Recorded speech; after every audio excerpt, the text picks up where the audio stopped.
నమస్తే, welcome to CM today. నేను సహస్ర. ముఖ్యమంత్రి చంద్రబాబు నాయుడు, ఉప ముఖ్యమంత్రి పవన్ కళ్యాణ్ సారథ్యంలో రాష్ట్రంలో అధికారంలో ఉన్న తెలుగుదేశం, జనసేన, భారతీయ జనతా పార్టీ సంకీర్ణ కూటమి ప్రభుత్వం పనితీరుపై కాంగ్రెస్ కమిటీ అధినేత్రి వైఎస్ షర్మిల ఘాటు విమర్శలు సంధించారు. తెలుగుదేశం పార్టీ, వైఎస్ఆర్ కాంగ్రెస్, జనసేన పేరుకు మాత్రమే ఉన్నాయని, ఆయా పార్టీల అధినాయకులందరూ కూడా కేంద్రంలో అధికారంలో ఉన్న భారతీయ జనతా పార్టీ ప్రధానమంత్రి నరేంద్ర మోదీకి బానిసలేనని ఆమె ఆరోపించారు. రాష్ట్ర ప్రయోజనాల కన్నా స్వప్రయోజనాలు వీరికి మిన్నా అని ఆమె విమర్శించారు. రాష్ట్ర హక్కుల కన్నా ప్రధాని మోదీ మెప్పును పొందడమే మిన్నంగా భావిస్తున్నారని ధ్వజమెత్తారు. పదవులు అనుభవించడం మీద ఉన్న శ్రద్ధ విభజన హామీలపై లేదని మండిపడ్డారు.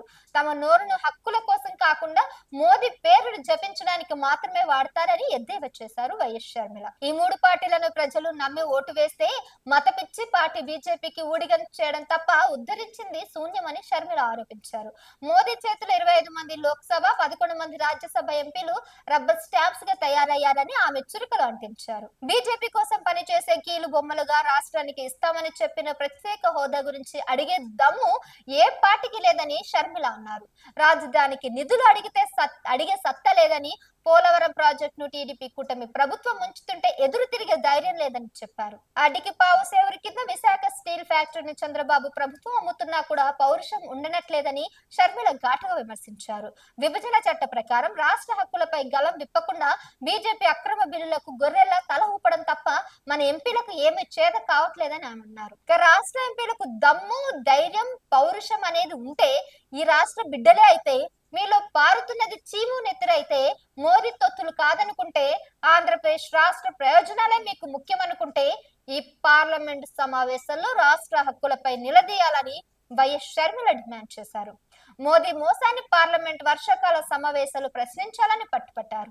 విభజన హామీలపై నోరు విప్పాలని, తిరుపతి వేదికగా ఇస్తామని చెప్పినటువంటి ప్రత్యేక హోదా ఏమైందని నిలదీయాలని డిమాండ్ చేశారు. హోదాపై తాడోపేడ తేల్చాలని, ఢిల్లీని తలదన్నే రాజధాని ఏదని అడగాలని అన్నారు. కేంద్రం బాధ్యతగా అమరావతికి నిధులు కాకుండా అప్పులు ఎందుకు ఇస్తున్నారో సమాధానం చెప్పాలని, జీవనాడి పోలవరం ఎత్తు 41.15 మీటర్లకు కుదించి ఎందుకు జీవం పోశారని, జీవం తీసేశారని ఉభయ సభలను స్తంభించే విధంగా షర్మిల గట్టిగానే వాళ్ళ మీద విరుచుకుపడ్డారు.